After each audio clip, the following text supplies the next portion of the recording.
Good morning, 6th EM students. Today I will continue English lesson 12 Columbus discovers America। और ये first part है ना, इसलिए यहाँ पर फर्स्ट लिखा है, दूसरा आगे लेसन 13 में सेकंड पार्ट दिया हुआ है कि किस तरह कोलंबस ने अमेरिका की खोज की। In the 15th century, European seamen were trying to find a sea route to India। 15वीं शताब्दी में यूरोपियन नाविक, सीमैन मीन्स नाविक, trying to find sea route, Bharat के लिए समुद्री रास्ता खोजने की कोशिश कर रहे थे कि भारत के लिए कोई समुद्री यात्रा मिले। Portuguese ships tried sailing down the west coast of Africa. पुर्तगाली जो शिप्स थे, जहाज़ थे, उन्होंने अफ्रीका के पश्चिमी रास्ते से जाने का प्रयास किया कि वो जो है पश्चिमी रास्ते से अफ्रीका के पश्चिमी कोस्ट से जाने का सोच रहे थे, कोशिश की थी, with the hope of finding a sea route around that continent, कि इस कॉन्टिनेंट पर, इस महाद्वीप पर के चारों ओर जो सी रूट है, सी रूट का मतलब समुद्री यात्रा खोजने की उनकी आशा थी कि वो इस रास्ते से निकले। Vasco D gamma succeeded in this plan in 1498।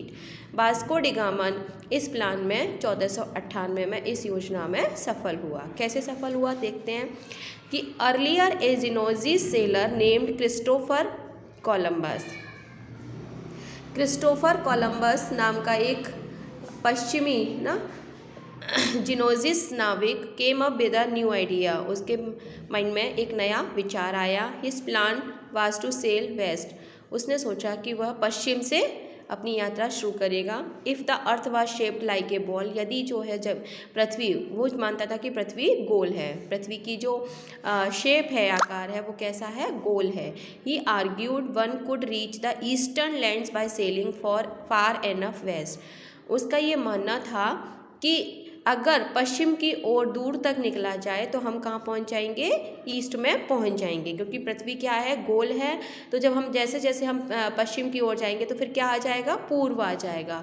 तो पश्चिम से हम देखिए, अगर डायरेक्शन की बात करें तो इधर नॉर्थ है, इधर आपका क्या है, नॉर्थ, साउथ, ईस्ट और वेस्ट, है ना। वेस्ट मतलब पश्चिम और ईस्ट मीन्स पूरब। तो जैसे जैसे क्योंकि पृथ्वी गोल है, तो जब हम पश्चिम से दूर तक निकलेंगे तो कहाँ पहुँच जाएंगे, ईस्ट की ओर पहुँच जाएंगे। तो उसका यही मानना था कि हम पश्चिम से यात्रा शुरू करें और पश्चिम तक दूर तक जाएं तो कहाँ पहुँच जाएंगे, ईस्ट में पहुँच जाएंगे। Of course no one had so far reach the east in this way, वास्तव में ऐसे कभी किसी ने पहले इस रास्ते को नहीं चुना कि वह वेस्ट में जाए और ईस्ट में पहुँच जाए। But he offer to undertake the voyage, और उसने जो है नाविकों को इस तरह से ऑफर दिया। If someone would give him ships and man, यदि कोई उसको अपने जहाज और व्यक्ति यानी नाविक दे देगा तो वो ऐसे यात्रा करेगा। King of Portugal showed no interest in this plan, उसने पहले जो है पुर्तगाल के राजा से मदद मांगी, तो पुर्तगाल के राजा ने इस योजना में कोई अपना इंटरेस्ट नहीं दिखाया। He did not think it would succeed, वह नहीं सोचता, वह सोचता था कि एक कभी सक्सेस सफल नहीं होगा। So Columbus went to the court of Spain, इसलिए कोलंबस जो है स्पेन के दरबार में गया। There he persuaded the king and queen of Spain to give him ships, वहाँ उसने स्पेन की राजा और रानी को जहाज़ देने के लिए मनाया कि वो जहाज़ दे दे। बिना जहाज के कैसे जाएगा, और जहाज पर नाविक भी होने चाहिए, तो आदमी और जहाज दोनों ही उसको चाहिए थे। ही वॉज गिवन 3 शिप्स, उन्होंने कितने शिप दे दिए उसको, 3 शिप दे दिए। एंड आज to get them ready in the port of Palos, और कह दिया कि ठीक है, पालोज के पोर्ट पर तुम तैयार रहना, ठीक है।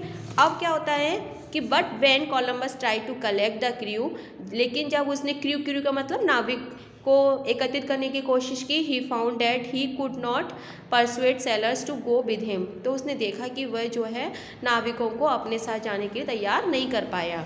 दे were frightened of the idea of such a long voyage into a completely unknown sea, क्योंकि वे लोग डरे हुए थे। सेलर्स में नाविक क्यों जाने को तैयार नहीं हो रहे थे, क्योंकि वो इस तरह की योजना से डरे हुए थे कि इतनी लंबी यात्रा पर वो जाएंगे और जो है न समुद्र जो है अनजाना, देखो समुद्र बहुत बहुत डीप होता है ना, पूरे पूरे के जहाज़ से डूब जाते हैं और कभी कभी वो भंवर आता है तो उसमें बहुत साइक्लोन आ जाता है तो उसमें डूब जाते हैं, तो वो उससे डर रहे थे, कम्प्लीटली अननोन सी, क्योंकि वो समुद्र जो है पूरी तरीके से अनजान था, तो उस यात्रा से, इतनी लंबी यात्रा से डर रहे थे। दो Columbus promise them rich rewards, हालांकि कोलंबस ने कहा था कि तुम्हें जो है बहुत सारा धन दिया जाएगा पुरस्कार में, नॉट मैनी केम फॉरवर्ड, लेकिन फिर भी बहुत ज़्यादा लोग आगे नहीं आए। In the end he had to collect beggars, last में उसको क्या करना पड़ा, भिखारियों को और अपराधियों को, जेल के भिखारी और अपराधियों को उसको तैयार करना पड़ा और उनको जो है क्रू में यानी नाविकों में शामिल करना पड़ा, फोर्सफुली, वो भी उनको भी फोर्सफुली यानी बलपूर्वक शामिल करना पड़ा।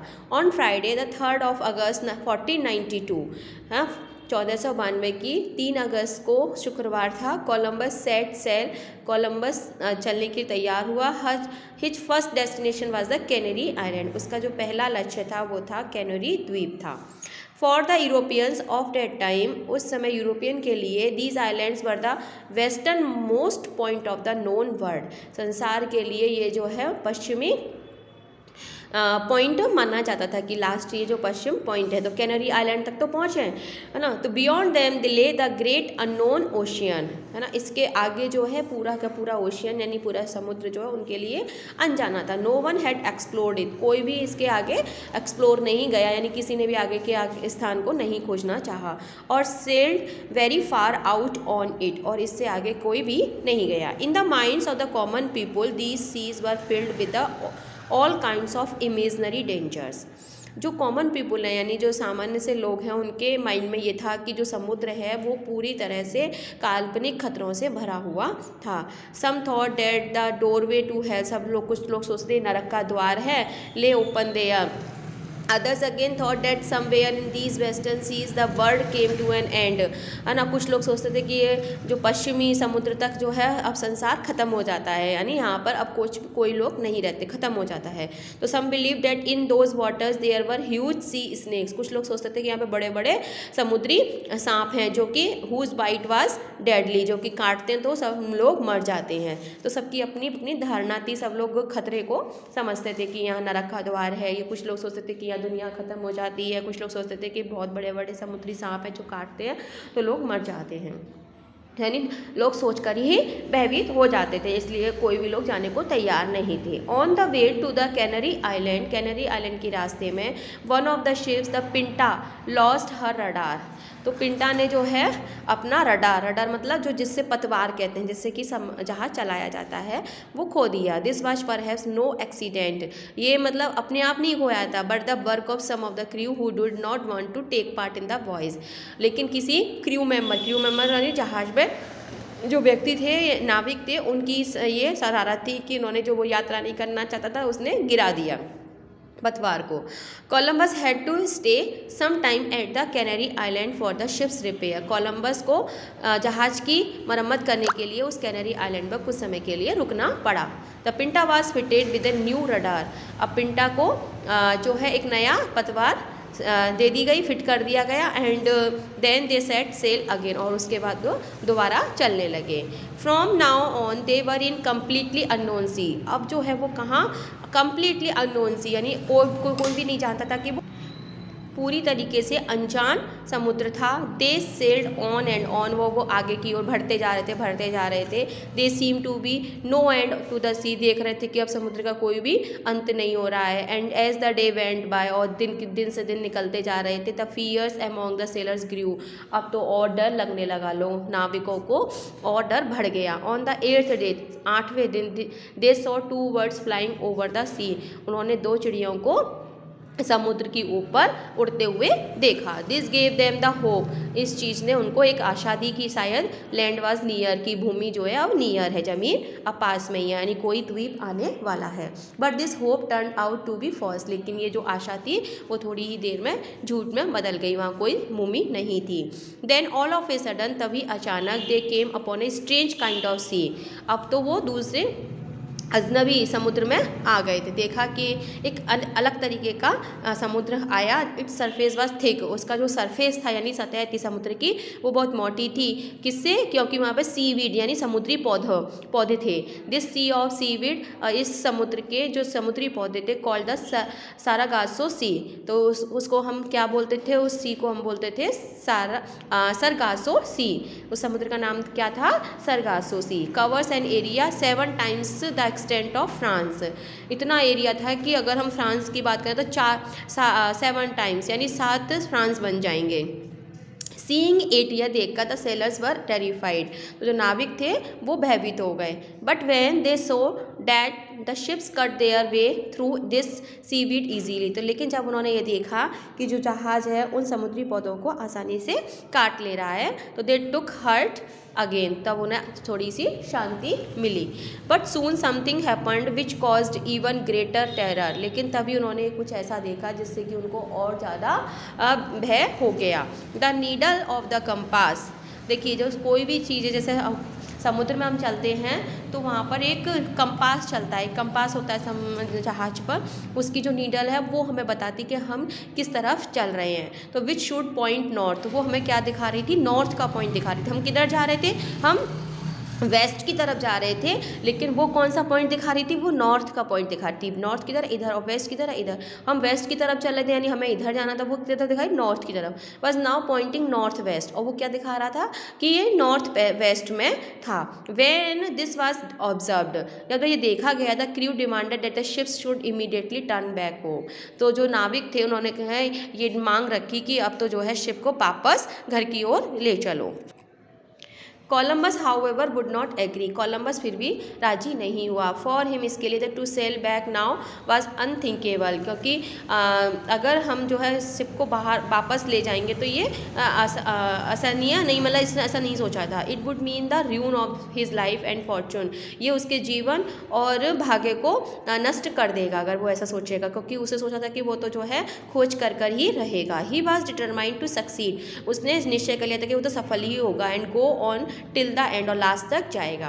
The frightened crew did not know what to do, अब जो डरे हुए जो नाविक थे वो नहीं समझ पा रहे थे कि उन्हें क्या करना है। Some thought that the best plan would be throw Columbus into the sea, तभी कुछ ने सोचा कि ऐसा करते हैं कोलम्बस को समुद्र में ही फेंक देंगे। Then they could go home, और कोलम्बस को समुद्र में फेंकने के बाद घर चले जा सकते हैं। कोलम्बस न्यू, कोलम्बस ने ये जान लिया, what was passing in the minds of his man, कि उसके नाविकों के मन में क्या चल रहा था। Every day he went among the crew, वो जो है नाविकों के बीच में जाता था। And try to encourage them, और उनको प्रोत्साहित करने की कोशिश करता था। एंड विन देयर फ्रेंडशिप, और उनकी मित्रता जीतने की कोशिश करता था कि मैं मित्र हूँ, बाय टॉकिंग टू देम, उनसे बात करके। One day he comforted them with soft words, एक दिन उसने जो है बहुत ही अपने सॉफ्ट वर्ड से, शब्दों से उनको विश्वास दिलाया। Another day he describe to them the great riches each of them, दूसरे दिन उसने कोशिश की कि मतलब वो बहुत ही धनी बना देगा उन लोगों को। Each of them would win when they reached India, जब वो इंडिया पहुंचेंगे तो वो बहुत धनी हो जाएंगे, यानी उनको बहुत सारा रिवॉर्ड्स देगा। Sometimes he warned them of punishment, अगर वो लोग इस बात से नहीं मानते थे कि वो उनको बहुत सारा पैसा मिलेगा, तो फिर उनको धमकी देता था कि तुम्हें दंड दिया जाएगा, पनिशमेंट दिया जाएगा नाविकों को। Who rebelled against their captain at sea, अगर वो कोई भी विद्रोह करेंगे समुद्र पे, समुद्र के कैप्टन के लिए, तो वो उनको पनिशमेंट करेगा। इन दिस वे, इस तरीके से from day to day he drew them onwards, तो उनको वो आगे बढ़ाता रहा कि कभी कहता था कि प्राइज़ मिलेगा, कभी कहता था पनिशमेंट मिलेगा। इस तरह से लोगों को जो नाविक थे उनको समझाता था कि आगे ही बढ़ते रहे, और प्रॉमिस करता रहता था the land would be seen very soon, कि जो लैंड है, ज़मीन है, बहुत जल्दी ही दिखाई देगी। एंड यट, और तभी they sailed on and on, वे जो आगे चलते रहे। There was no sign of land, लेकिन फिर भी वहाँ पर भूमि का कोई भी साइन नहीं दिखा। अभी ये एक पार्ट है, आगे के पार्ट में देखेंगे कि किस तरह से उसने कोलंबस ने इंडिया की खोज की। तो अब इस वीडियो को देखकर यहाँ तक का पार्ट समझेंगे। Thank you, have a nice day.